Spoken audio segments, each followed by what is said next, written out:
कर्नाटका में मुस्लिम वोटों से कांग्रेस को जिताने का दावा करते हुए सुन्नी वक्फ बोर्ड के चेयरमैन शफी सादी ने नई सरकार में मुस्लिम समाज से एक डिप्टी सीएम बनाने की मांग की है। सादी का दावा है कि कांग्रेस ने 15 सीटों पर मुस्लिम उम्मीदवार उतारे थे, जिनमें से 9 जीत कर आए हैं। उन्होंने ये भी दावा किया कि 72 असेंबली सीटों पर मुस्लिम वोटों से ही कांग्रेस को जीत हासिल हुई। उन्होंने डिप्टी सीएम के अलावा 5 अहम वजारत भी मुसलमानों को देने का मुतालबा किया। उनके इस मुतालबात पर कांग्रेस कितनी संजीदगी से गौर करेगी ये तो नहीं साफ है, लेकिन खुद मुस्लिम समाज ही सादी की इस मांग को बेतुका बता रही है। ये रिपोर्ट देखिए, फिर बातचीत का आगाज करते हैं।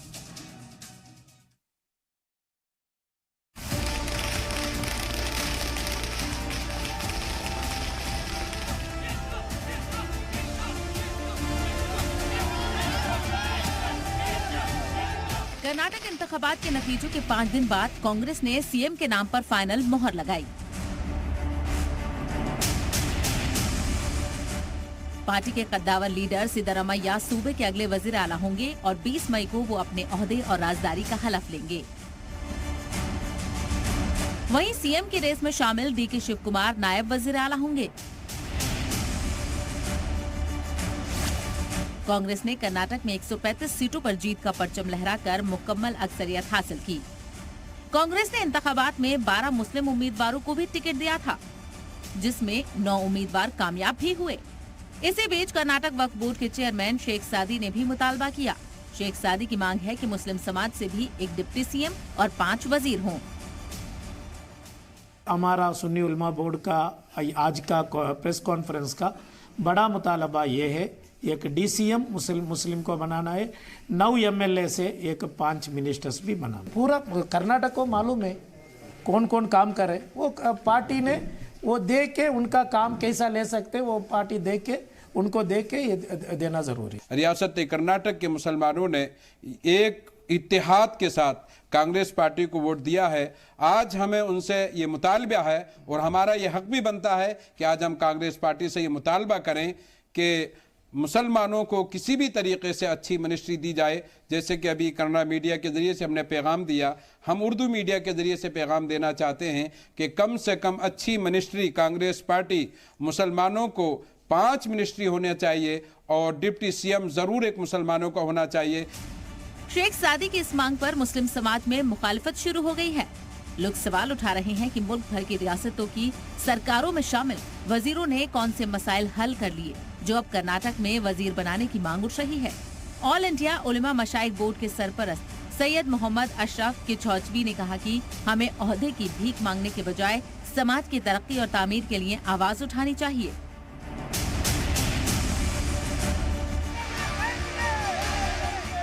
कर्नाटक इंतखाबात के नतीजों के अंदरूनी हालात से कांग्रेस निपट चुकी है। वजीर आला का नाम और हलफ बर्दारी की तारीख भी तय हो चुकी है।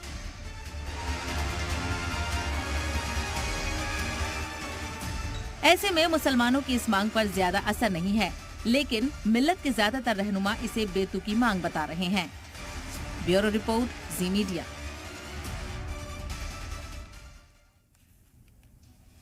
तो इस मांग को लेकर इस वक्त 2 राय कायम होती हुई नजर आ रही हैं और उन्हीं पर अब हम इस चर्चा को आगे बढ़ाते हैं। शुरुआत इसी से करेंगे कि आखिर ये मांग उठी क्यों और क्या जरूरत महसूस की गई। मौलाना शफी सादी साहब हमारे साथ जुड़ गए हैं, चेयरमैन कर्नाटका स्टेट वक्फ बोर्ड के। इस वक्त आपका बेहद इस्तकबाल है जी सलाम पर। मासूम मुरादाबादी सीनियर जर्नलिस्ट हमारे साथ इस वक्त बने हैं और अब्दुल रज़ाक खान पॉलिटिकल एनालिस्ट जुड़ गए हैं। सबसे पहले रुख करना चाहेंगे मौलाना शफी सादी साहब आपका ही, क्योंकि आपने मांग की कि 5 वजारत मुसलमानों को मिलनी चाहिए। हालांकि डिप्टी सीएम पर तस्वीर कर्नाटका में साफ हो गई है। कई सवाल उठ रहे हैं, कई तरह की मुखालफत का सामना भी इस बयान को करना पड़ रहा है। सबसे पहले आपसे समझना चाहेंगे कि ये मांग किस तरह से की गई और क्या लगता है आपको, क्या बदलाव आ जाता अगर ये वजारत मुसलमानों को मिल जाती, डिप्टी सीएम मुसलमानों से बनते हैं? ये नया मुतालबा क्या भी नहीं है, जमाने से सालों से मुसलमानों का ये तो मुतालबा है। ये तो आप देखिए, हमारा ये डिप्यूटी चीफ मिनिस्टर है, ये मिनिस्टर्स का मुतालबा इलेक्शन का पहला भी बता रहे थे, उससे पहला भी बता रहे थे, और उसके साथ साथ ये इलेक्शन का ये रिजल्ट आ गया बाद चीफ मिनिस्टर को किसे बनाना है, सिद्धरामैया को बनाना है क्या डीके शिव कुमार को बनाना है। वो डीके शिव कुमार का वो स्वामी जी हो, कलिका स्वामी जी हो, ये इजहार करे पूरे मीडिया में, DK शिव कुमार को करे, उसमें गलती क्या है? उनका एक इधर कर्नाटक का पॉलिटिक्स ये कैस्टिज्म इसमें चलता है, इसलिए ओक्कलिगा कम्युनिटी उनका फेवर में पूछना स्वामी जी, और लिंगायत कम्युनिटी उनका स्वामी जी, उनका नुमाइंद को ये पूछने का ये एक आदत है। ये कर्नाटक का पॉलिटिक्स में वैसा ही बांटते, मिनिस्टर को बांटते एक एक कम्युनिटी के लिए। एक मुसलमानों का अब तक एक CM भी नहीं हुआ था, ये बहुत बड़ा एक आवाज है मुसलमानों का, और कम से कम DCM होना चाहिए था। उसके बाद ये इतना जल्दी क्यों सुन्नी उलमा बोर्ड और वक्फ बोर्ड ने ये आवाज उठाने का जरूरत क्या थे? वो CM का फैसला फाइनलाइज नहीं हुआ था, तभी कन्नड़ा मीडिया में पूरा आगे एक लिंगायत, एक ओक्कलिगा, एक SC को चीफ मिनिस्टर DCM बनाएंगे, उप मुख्यमंत्री बनाएंगे। अब पूरे रियासत से कुछ लोग अमना भी फोन करें, देखो हमारा कम्युनिटी तो 88%, मुस्लिम वोटर्स में 88%, कुछ लोग ये गलत फहमी हो के हमें पूरा 88% भी कांग्रेस का जितना वोट मिले उसमें 88% हमें नहीं, वैसा नहीं। मुसलमान वोट में 88% वोट एक ही जगह में डाले, अमना एक DCM का नाम ही नहीं आ रहे।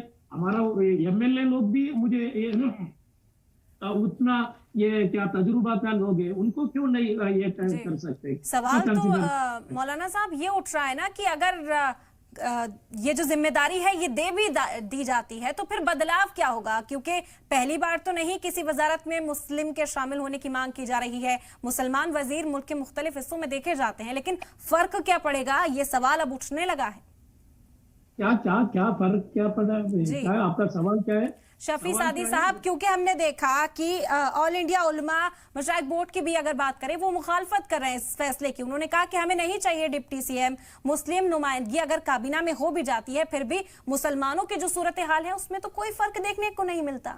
नहीं, डिप्टी CM नहीं चाहिए करके किसी भी बोलने का हक ही नहीं है। मुसलमानों को अगर पूरे कम्युनिटी को दे रहे तो हमारा वक्त का आप याद रखना जरूरी है। जहां कन्नड़ा मीडिया ने एक लिंगायत, एक SC और एक ओक्कलिगा को डिप्टी CM बनाते करके आवाज उठाए, तब हमारा मुसलमानों का हक था और हमारा ये भी था, मांग भी था, सही था वो। हमने भी एक DCM बनाओ, उसमें कौन सा भी ऑर्गेनाइजेशन हमने नहीं चाहिए करके बोले तो मुसलमानों का आवाज नहीं होता है।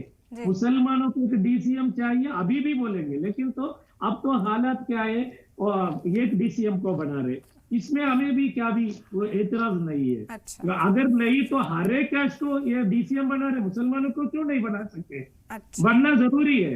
और एक ऑर्गेनाइजेशन ऐसा बात करे तो हर एक ऑर्गेनाइजेशन भी बात करने शुरू करेंगे। ठीक है शफी साहब, आपका ये कहना है कि मुसलमानों की मांग है। जी एक मिनट सुनिए, एक ऑर्गेनाइजेशन ऐसा मुखालफत करने का जरूरत ही नहीं है। कौन सा ऑर्गेनाइजेशन करे करके मुझे मालूम नहीं है, लेकिन तो मुझे पूरा कर्नाटक अप्रिशिएट कर रहे, पूरे लोग बता रहे, पूरे लोग मतलब पूरे 90 लाख लोग करके। ठीक है शफी साहब, इसका मतलब ये है कि मुसलमानों की आवाज बुलंद करना चाहते हैं आप, जिस वजह से ये मुतालबा किया। आपके पास लौटेंगे, दूसरे लोगों का भी रिएक्शन ले लेते हैं चर्चा में जो इस वक्त पैनल पे हमारे साथ मौजूद है, फिर आपके पास लौटेंगे। कई और सवाल हैं, आप बने रहिए हमारे साथ। अब्दुल रज़ाक साहब भी इस वक्त हमारे साथ हैं। अब्दुल रज़ाक साहब, जिस तरह की मांग आपने सुनी, आपका क्या मौक़िफ़ है, क्या समझते हैं आप? हम देखिए, 15 मुसलमानों को टिकट दी गई थी, इसके अंदर से 9 मुसलमान जीत चुके हैं अल्हम्दुलिल्लाह। इसके अलावा ये बात तो बहुत सच है कि 72 कॉन्स्टिट्यूएंसीज के अंदर मुस्लिम वोट मैटर करता है कि उधर का कैंडिडेट कौन जीते, भले वो बीजेपी हो या JDS हो या कांग्रेस हो। 72 कॉन्स्टिट्यूएंसीज के अंदर मुस्लिम वोट हैज अ से। इसके अलावा मैं आज ये कहना चाहता हूं कि देखिए, जो भी बात हो, मौलाना शफी सादी साहब की बात की मैं तस्लीम करता हूं। बहुत खूबसूरत बात है कि एक डिप्टी CM अगर से मुसलमान बन जाए, इससे भी क्या खुशी की बात हो सकती है।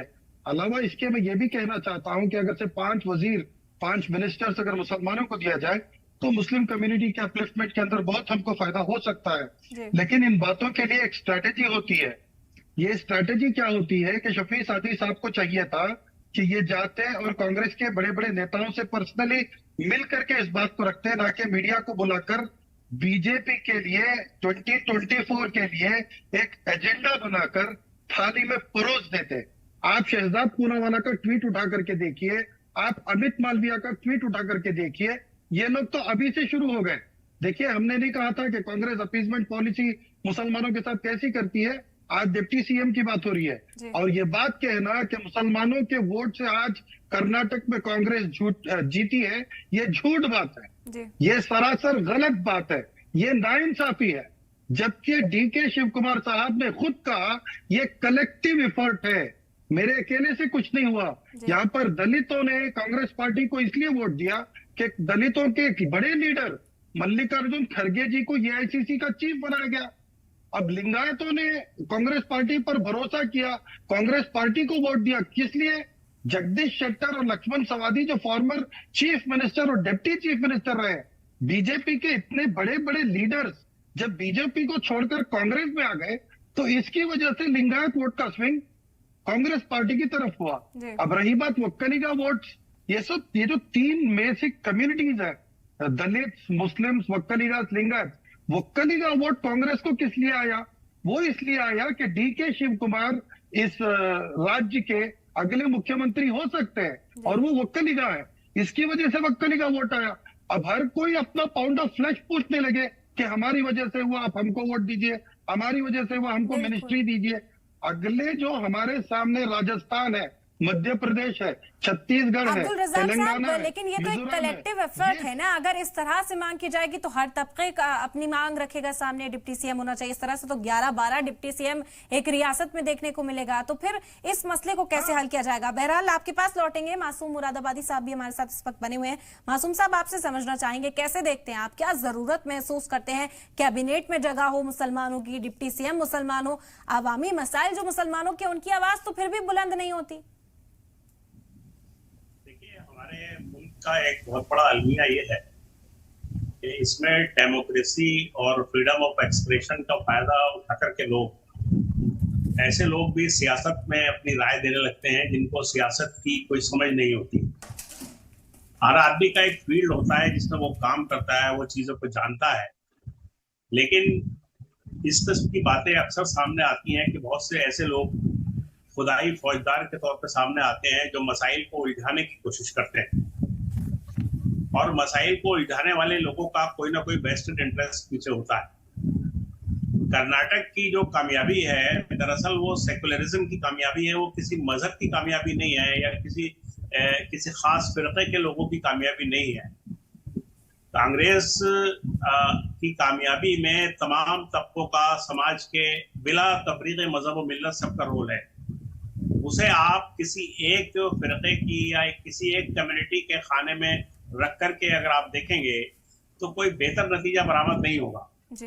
मैं समझता हूँ कि पिछले 10 साल के अंदर, 9 साल के अंदर ये सेकुलरिज्म की सबसे बड़ी जीत हुई है, और कांग्रेस पार्टी ने जब एक अपने असल महवर की तरफ वो वापस आई है, यानी सेकुलरिज्म का वो सबक जो उसने आहिस्ता आहिस्ता फरामोश कर दिया था, और वो बहुत यानी रूलिंग पार्टी के एजेंडे पर चल रही थी, तो उसको नाकामियां में असर आ रही थी।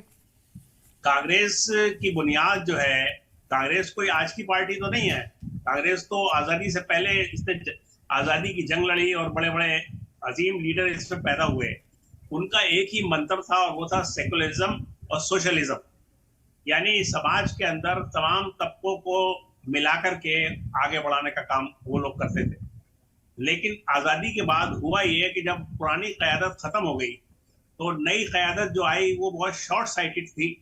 वो इस बात को समझ नहीं पाई कि इस मुल्क को इसी तरह से आप जोड़ कर रख सकते हैं कि अगर यहाँ तमाम तबकों की आप बात करेंगे, तमाम को मिलाकर के साथ लेकर के चलेंगे, आप जात पात, मजहब, अकीदे और इन तमाम चीजों को अलग रख के एक ऐसा महवर बनाएंगे जिस पर सारे लोग साथ आ सके। कर्नाटक की कामयाबी दरअसल इसी महवर की कामयाबी है, और कांग्रेस को ये समझना चाहिए कि अगर उसने सेकुलरिज्म के इस मंत्र को आगे भी जारी रखा और इधर उधर नहीं भटकी तो आगे भी उसे कामयाबी मिलेगी, ये मेरा मानना है। चलिए ठीक है, मौलाना शफी साहब के पास चलना चाहेंगे। मौलाना शफी साहब, आपने कहा कि मुसलमानों के मुद्दों को बुलंद करने के लिए हमें जरूरत है कि नुमाइंदगी हमारी हो, डिप्टी सीएम हमारे हो, कैबिनेट में जगह हमारी हो, लेकिन जहां तक मुझे पता है आप उस मुद्दते कार के दौरान भी इसी ओहदे पर फायज थे जब हिजाब का मुद्दा कर्नाटका में उठाया गया, जब हलाल का मुद्दा कर्नाटका में उठाया गया, अजान पर बवाल देखा हमने, टीपू सुल्तान पर सियासत देखी हमने। उस वक्त भी तो मुसलमान जो नुमाइंदे थे उनकी जरूरत महसूस की जा रही थी, तब आवाज क्यों नहीं बुलंद हुई? ये मेरी एक ही नुमाइंदगी बात की थे। आप जितना सब्जेक्ट बोले हिजाब का बारे में कोर्ट को, हाई कोर्ट को जाने वाले का इजहार किया मैं, पब्लिकली इजहार किया मैं, और उसके बाद चामराजपेटे का ईदगाह का इश्यू हुआ, मैं सुप्रीम कोर्ट को गया, 4% का ये आया, मैं कोर्ट को जातो करके बोला, गवर्नमेंट बीजेपी का था, वो हुकूमत का खिलाफ में बात किया था। और दूसरा हमारा मंगलूर में 4 मर्डर हुआ, उसमें 2 हमारा मासूम मुसलमानों का मर्डर हुआ था, तब सीएम जाके उधर एक ही लोगों को ये कॉम्पनसेशन दिए थे। मैं उधर बैठ के मीडिया के जरिए से मैं इजहार किया, हमारा मुसलमानों को भी नहीं करे, बेइंसाफी है, कॉम्पनसेशन देना तो 2 हिंदू भी मरे और मुसलमान भी मरे, इंसान मरे, इसलिए देना जरूरी है। मैं अकेला काम किया था, अब्दुल रज़ाक को मालूम है, मेरा फ्रेंड है, ये पूरा बात अब्दुल रज़ाक को भी मालूम है, पूरा कर्नाटक को भी मालूम है। मैं आवाज उठाया था, दूसरा पॉलिटिशियन जैसा मैं खामोश नहीं बैठा। मेरे उहदा है, उहदा को अल्लाह को राजी करने का, हर एक चीज में भी मैं वक्फ बोर्ड का चेयरमैन करके वो भी भूल जाके हमारा कम्युनिटी का हिजाब का इश्यू आया, मैं कोर्ट को जाने का ये किया।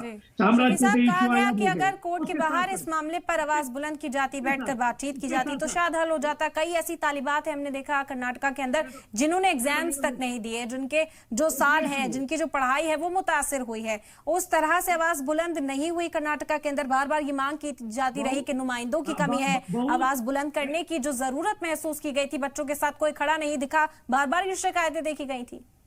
मुखालफत कौन अभी कर रहे हमारा स्टेटमेंट को, उन्होंने बुलंद नहीं करे थे, हमें बुलंद करिए। अभी भी आपको कन्नड़ा मीडिया और स्टेट मीडिया आप देख सकते हैं, पूरा मेरा और सुन्नी उलमा बोर्ड एक 25 मुसलमानों को सीट देना है करके पहली बार बुलंद किया सुन्नी उलमा बोर्ड। और मैं 10 साल से ये डीसीएम और सीएम का बात कर रहा हूं, मैं अभी पहला नहीं है। और सेकेंड वन, रजाक साहब बोले बीजेपी को वो फायदा होता, वो कैसा होता करके मुझे मालूम नहीं है। हमारा एक ओक्कलिका स्वामी जी हो डायरेक्ट बता रहे डीके शिव कुमार को सीएम बनाओ, वो हमें इधर सल्तनत कराए सालों से, और लिंगायत स्वामी जो दिल्ली जा रहे और एससी स्वामी जी जा रहे, क्यों मुसलमानों को नहीं पूछ सकते?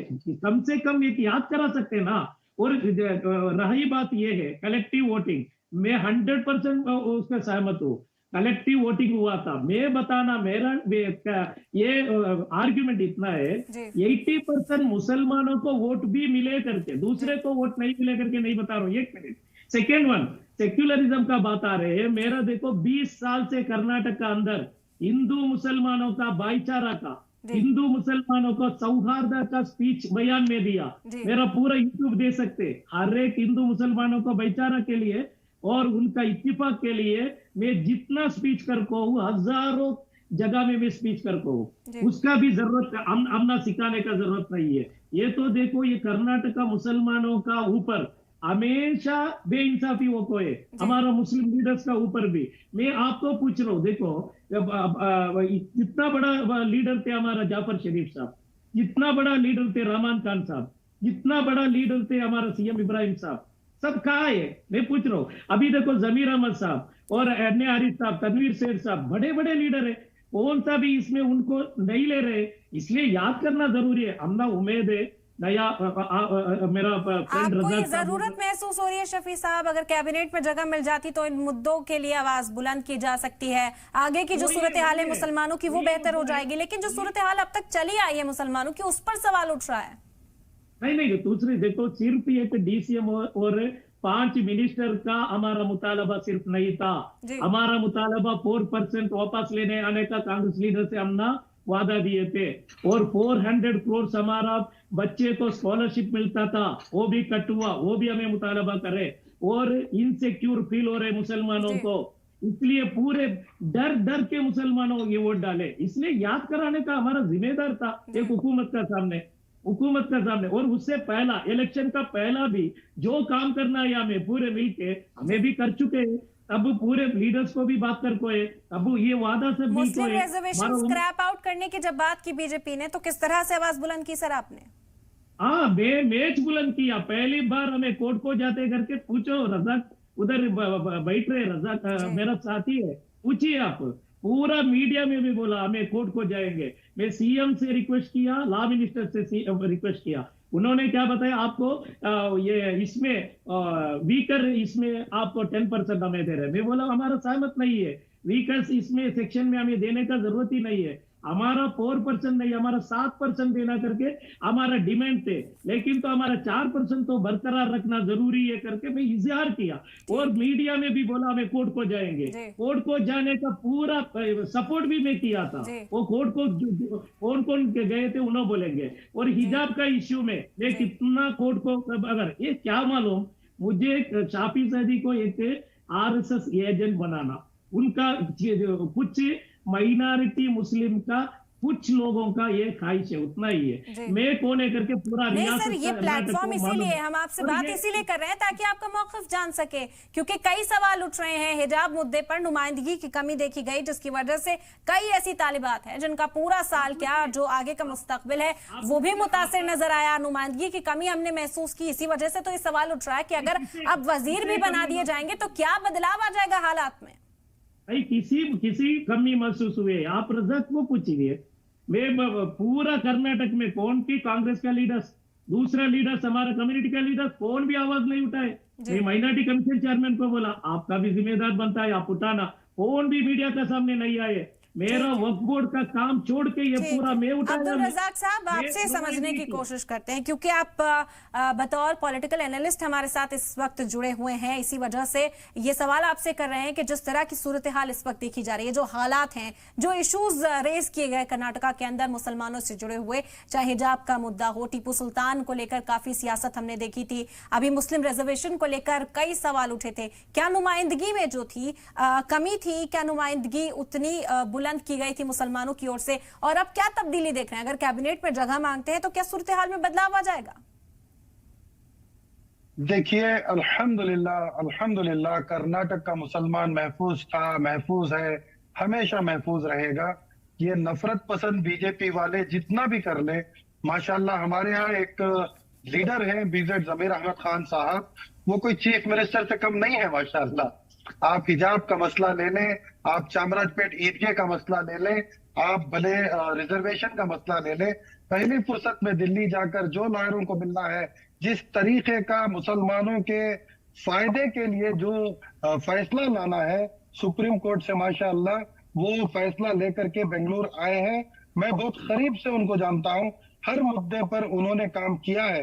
ये बात अच्छी है अगर डिप्टी CM बन सकते हैं, लेकिन देखिए रियासत कर्नाटक के अंदर जो भी फैसला लेना है इसके लिए हजरत अमीर शरीयत मौजूद है।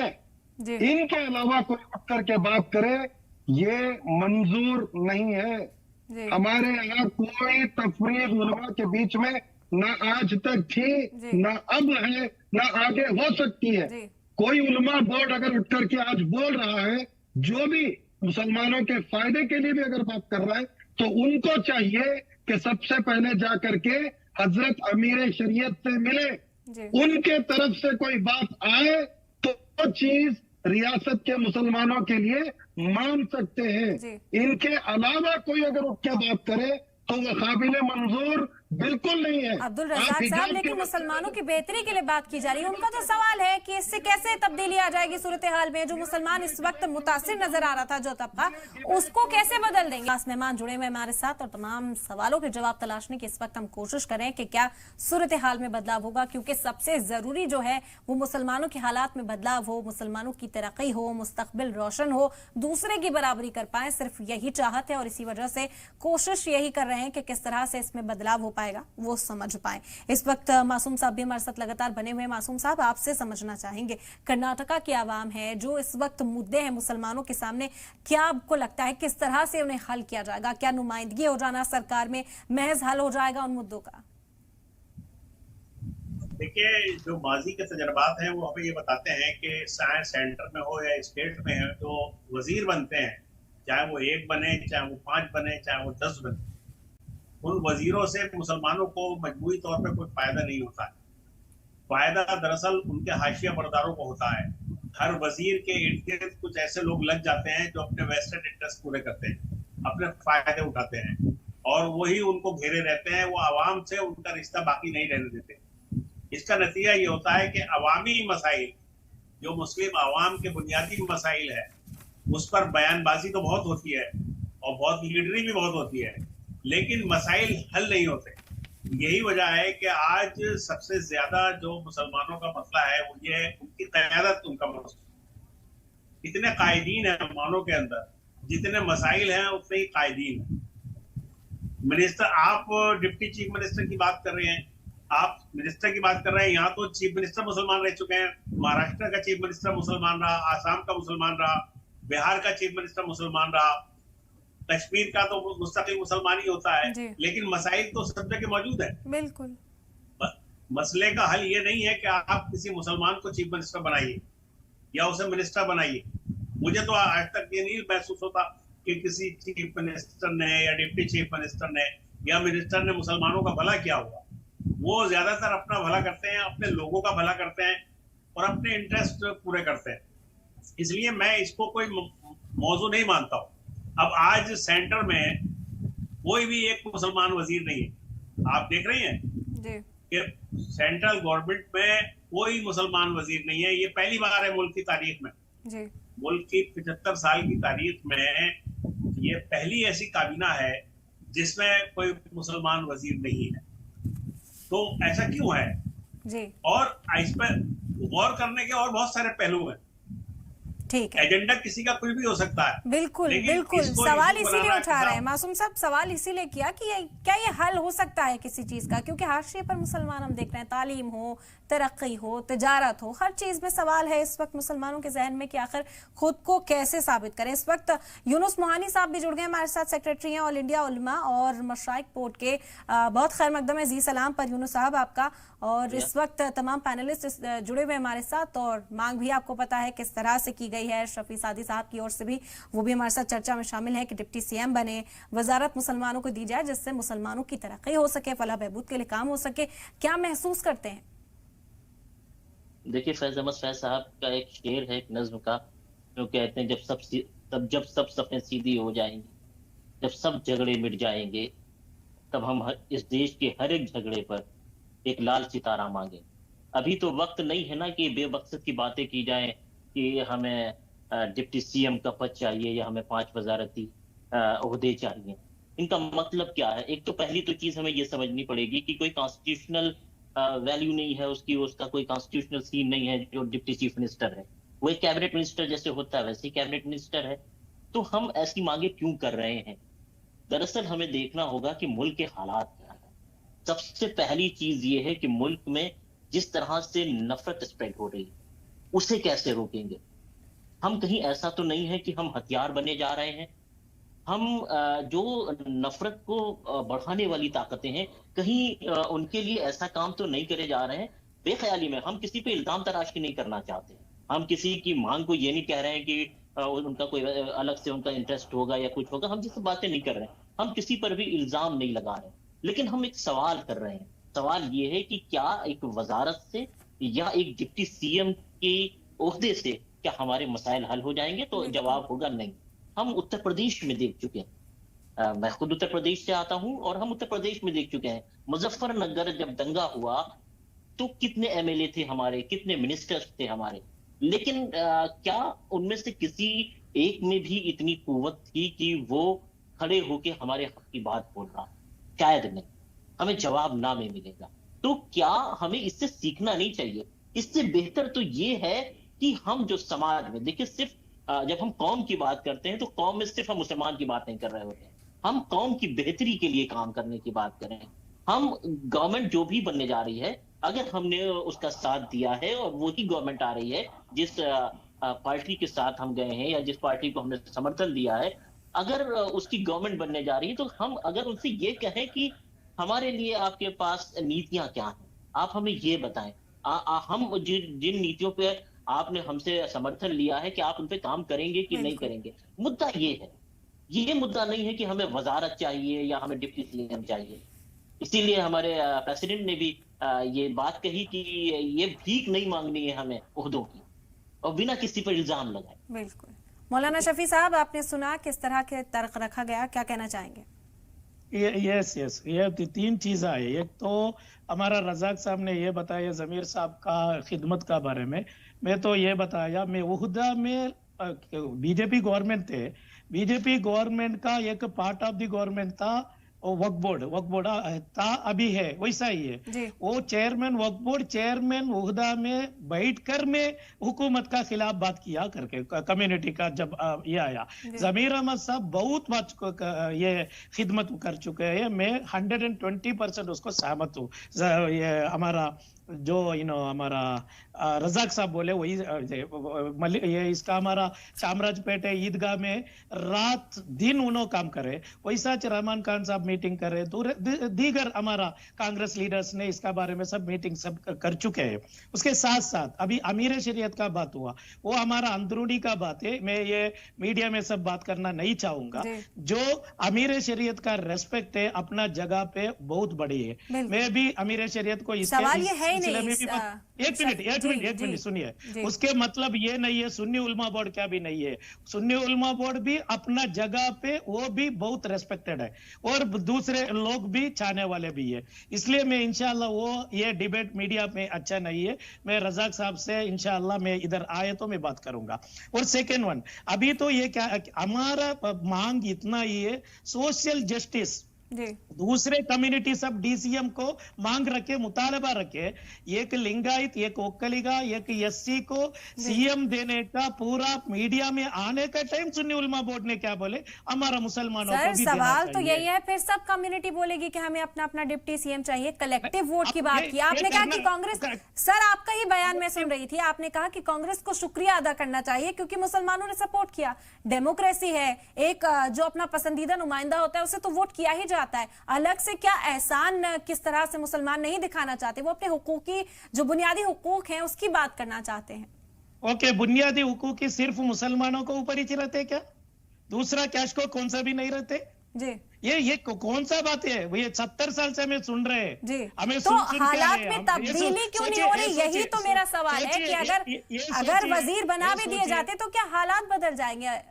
खैर, अब्दुल रज़ाक साहब से भी जवाब हासिल करना चाहेंगे। अब्दुल रज़ाक साहब, वाज़े तौर पर मैं पूछ रही हूँ आपसे कि मुसलमानों के जो सूरत हाल है उस पर हम गौर ख़ौस करने की कोशिश करते हैं कि उनके हालात बेहतर हो जाए। जिस तरह वजीरों का जिक्र किया, उत्तर प्रदेश में इस वक्त एक वजीर है, मगरबी बंगाल में 8 वजीर है मुसलमान, केरल की बात की जाए तो 3 इस वक्त वजीर मुसलमान है, बिहार में 5 मुस्लिम वजीर हैं। लेकिन अभी हमने देखा जिस तरह से पुरतशद्दुद जो दंगे हुए, एहतजाज हुए बिहार के अंदर, क्या किसी का भी बयान उस तरह से सामने आया? क्या किसी ने भी आवाज बुलंद की हो मुसलमानों के हक में? तो अगर नुमाइंदगी मिल भी जाती है तो क्या बदलाव हो जाएगा? देखिए, शफी सादी साहब मेरे बड़े भाई हैं जी, मैं उनको बहुत मानता हूँ। हिजाब का मसला आया, चामराजपेट ईदगाह का मसला आया, हलाल का मसला आया, जो भी मसला आया, हम लोगों ने बैठकर जब मीटिंग की तो माशाअल्लाह मौलाना शफी सादी साहब भी हमारे साथ रहे। रियासत कर्नाटक के अंदर मुसलमानों के लिए जो अच्छी बात हो या बहुत अच्छी बात हो, जो भी फैसला लेना है ये सिर्फ और सिर्फ हजरत अमीर शरीयत लेते हैं। हिजाब के मसले के बाद जब कोर्ट ने हमारे खिलाफ वर्डिक्ट दी तो हम लोगों ने एक दिन का एहतजाज किया, हजरत अमीर शरीयत की दावत पर एहतजाज हुआ। हजरत ने कहा कि कल सब कुछ बंद रहेगा, खुदा की कसम, ठेले पर सब्जी बेचने वाले से लेकर जो गवर्नर की सेक्रेटरीट में जो काम करते हैं, विधानसभा में जो काम करते हैं, वहां तक का मुसलमान भी एहतजाज किया। वो उस दिन काम पर नहीं गया। 2B रिजर्वेशन हटने पर हजरत अमीर शरीयत का अपील हुई उनके तरफ से कि कोई मुसलमान रोड पर आकर इसके खिलाफ एहतजाज नहीं करेगा, आप लोग खामोश रहेंगे। वरना कर्नाटक में आज जिस तरीके से आप मणिपुर देख रहे हैं, बिल्कुल उस तरीके का कर्नाटक हो जाता। क्या हमारे अंदर जज्बात नहीं है? हर कोई चाहता है कि भाई हमारा नुमाइंदा हो, हमारा डिप्टी सीएम हो, लेकिन स्ट्रैटेजी आपको समझना चाहिए। आप सियासत में 20 साल से हैं, ये कौन सा सुन्नी उलमा बोर्ड है? शरीफ रहमान कौन है? ये बिहार से उत्तर प्रदेश से आए हुए आलिम, ये खड़ के कर्नाटक का मुस्तकबिल ये लोग तय करेंगे। हजरत अमीर शरीयत फिर किस चीज के लिए? ये तो हजरत अमीर शरीयत की तौहीन है। इनके खिलाफ कोई आलिम नहीं करता कर्नाटक के अंदर, भले वो मुसलमानों के अच्छाई के लिए हो या बहुत बड़ी यूनुस साहब जवाब दीजिए, जो भी हो। ठीक है, यूनुस साहब से जवाब ले लेते हैं। यूनुस साहब जवाब दीजिए। देखिए, हर तरह की नफरत के खिलाफ हमारा पैगाम सिर्फ मोहब्बत है। कहीं पर भी अगर हमारी जुबान से, हमारे अमल से कुछ ऐसा हो सकता है कि जिससे नफरत आगे बढ़ती हो, तो हमें उससे बाज आना चाहिए। पहली चीज है, मुल्क के हालात पर गौर करना होगा। सबसे पहली चीज ये है कि क्या हमारा जो मतलब हमारा जो जहन है वो इस लायक है कि हम मुल्क के हालात समझ पा रहे हो। कर्नाटका अकेला हिंदुस्तान का एक सूबा है, हिंदुस्तान नहीं है। कर्नाटका महज एक सूबा है, बिल्कुल। हिंदुस्तान है। हम हिंदुस्तान के शहरी हैं, हमें हिंदुस्तान के लेवल पे सोचना होगा। हमें अपनी सोच को महदूद नहीं करना है, इस हद में नहीं तैद हो जाना है कि आज हमने कर्नाटक में कांग्रेस की गवर्नमेंट आ गई है तो। जी बिल्कुल, यूनुस साहब लौटेंगे आपके पास। इस वक्त मासूम साहब भी लगातार हमारे पास बने हुए हैं। मासूम साहब, आपका रुख करना चाहेंगे। आपने सुना किस तरह से तर्क यहाँ पर रखे जा रहे हैं। मेरा तो सीधा सा सवाल था कि मुसलमानों की सूरत हाल में, मुसलमानों के हालात में किस तरह से तब्दीली आ जाएगी अगर जो नुमाइंदगी है वो बढ़ जाती है। लेकिन तरह तरह के तर्क इस वक्त सामने आ रहे हैं, आप कैसे समझते हैं? देखिए, मैं आपको ये बताना चाहता हूँ कि कर्नाटक जो स्टेट है एक बड़ी प्रोग्रेसिव स्टेट है, तालीम के मैदान में, समाजी इस्लाह के मैदान में। और यहाँ ये जो जुनूबी हिंद की एक बड़ी आइडियल स्टेट है, यहाँ का मुसलमान बड़ा मुनज़्ज़म है। उन्होंने बहुत तालीम के मैदान में बहुत काम किया है। यहाँ तक के ख्वाजा बंदा गेसुर राज ख्वाजा बंदा नवाज की जो दरगाह है उसके जरिए से उन्होंने तालीमी इदारे कायम किए हैं। और बहुत सारे इंस्टीट्यूशंस हैं, इंजीनियरिंग के इंस्टीट्यूशंस हैं और साइंस के इंस्टीट्यूशंस हैं, डॉक्टरी के हैं। तमाम लोग वहाँ काम कर रहे हैं और बहुत अच्छा काम कर रहे हैं। सियासत एक अलग चीज है, मजहब एक अलग चीज है और तालीम एक अलग चीज है। बिल्कुल। यहाँ दरअसल जो लोग इसे खल्त मल्त करने की कोशिश करते हैं ना, वो दरअसल मामले को खराब करते हैं। मैं आपसे यही कहना चाहता हूँ कि जो लोग, जिनका एक मजहबी रुख है या जो मजहब के लिए काम करते हैं, शरीयत के लिए काम करते हैं, उन्हें सियासी उमूर में मुदाखलत नहीं करनी चाहिए। क्योंकि सियासत हर कसो नाकस के समझने की चीज नहीं है। सियासत वही लोग समझ सकते हैं जो इसमें रहते हैं या इसको बरूए कार लाते हैं।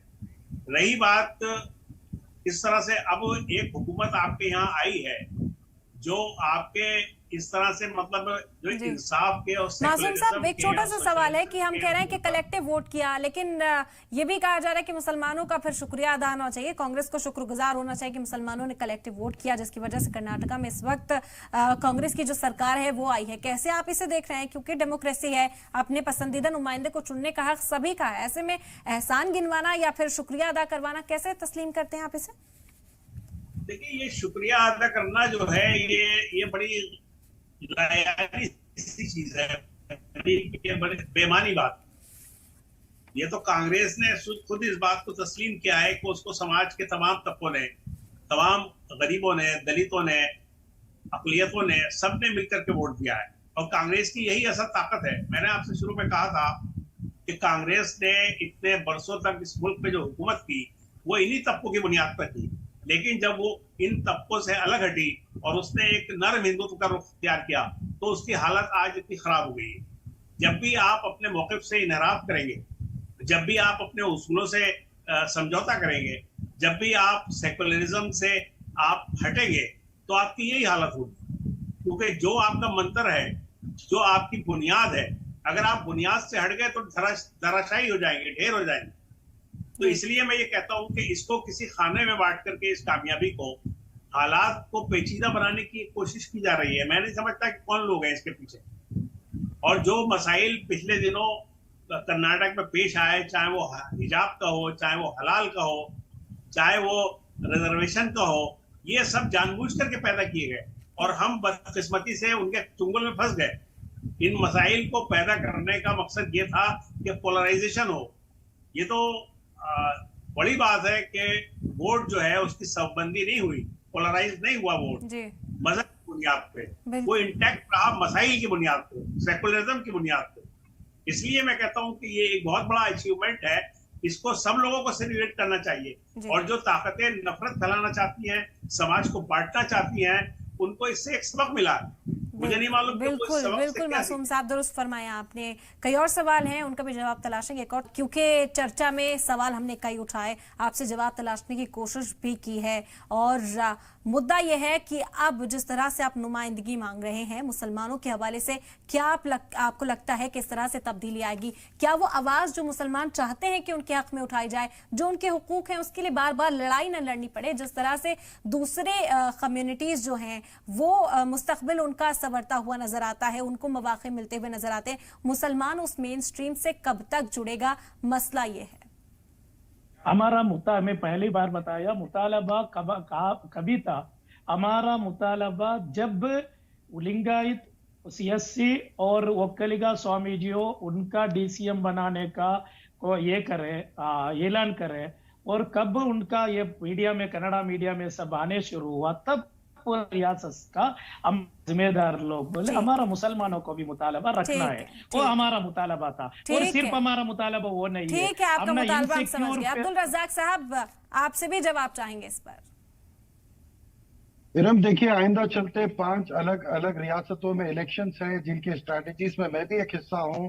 अगर से इस मुद्दे को हम और आगे बढ़ाएं या इसके बारे में और बात करें, तो ये पलट कर हमारे ऊपर एक वबाल बन करके आ सकता है, क्योंकि ऑलरेडी इसके ऊपर एक राजनीति शुरू हो चुकी है। आप शहजाद पूनावाला जो बीजेपी के स्पोक्स पर्सन है, आप अमित मालविया, इनके ट्वीट्स पढ़िए ना, समझ में आएगी बात कि देखिए अभी तक कांग्रेस जीती ही नहीं कि सब कुछ शुरू हो गया। अब इसके अलावा हम जो भी मेमोरेंडम पेश किए हैं, जो 5 वजीरों की बात कर रहे हैं, मैं ये चाहता हूं कि देखिए इत्तेफाक और इत्तेहाद कर्नाटक में मुसलमानों का बरकरार है।